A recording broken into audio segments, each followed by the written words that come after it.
An old friend of mine grew up in a small town in southern Ohio where his father was the only physician. And he was very much loved, of course, known by everyone. And he was their only link to medical care. Without him, there would have been a very serious loss in the community. But he had a son. His son was John. And John wanted to follow in his father's footsteps.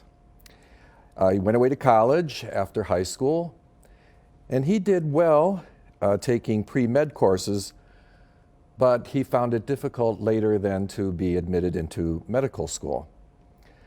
But he found that his real gift was not so much medicine, but art.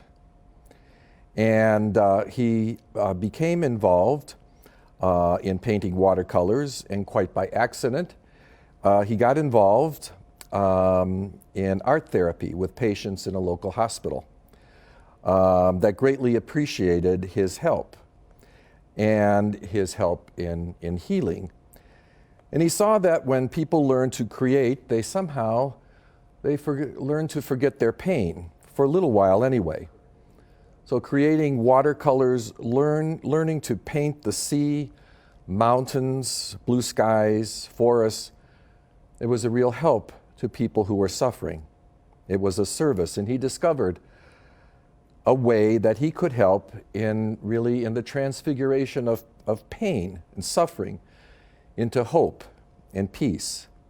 In today's liturgy, we hear the recounting of the appearance of Jesus and the prophets. We call this the Transfiguration.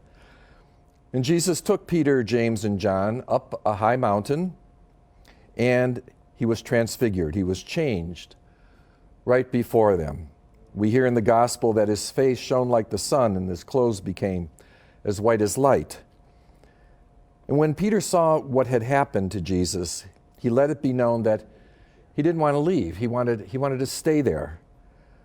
But Jesus knew they couldn't. They had much, much work to do. But they witnessed this transfiguration of his in glory. But the Lord needed them to help with his mission to renew the world, to free the world from pain and death.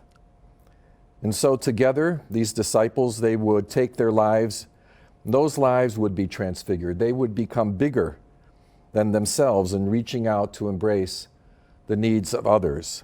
That their task was to transform a world through the crucifixion and resurrection of Jesus.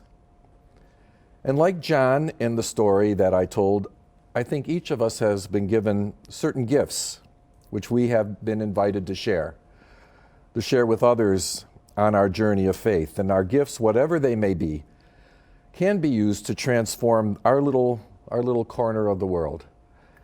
And this week, I think, all of us will have the opportunity at one time or another to transform some little part of our world, and it will be easier if we allow our gifts, whatever they are, to be used by God, continue the work of transforming the world in which we live.